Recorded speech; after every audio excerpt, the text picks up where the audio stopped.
पिंपळनेरसह परिसरात मुसळधार पाऊस, वीज पुरवठा खंडित, तर महामार्गावरील रस्त्याचे काम टिकेल का?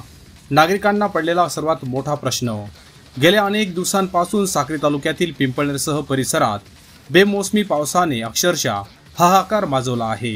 सतत पाऊस पडत असल्यामुळे जनजीवनही विस्कळीत झाले आहे.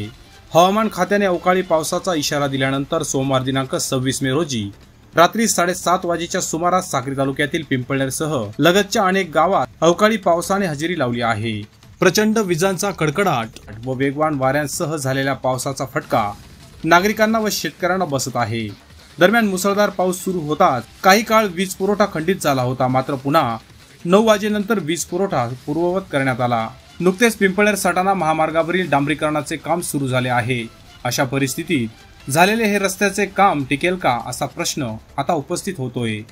कारण अवकाळी पाऊस मुसळधार कोसळत असल्याने मुख्य रस्त्यावर आणि रस्त्याच्या दुतर्फा मोठ्या प्रमाणात पाणी साचले आहे.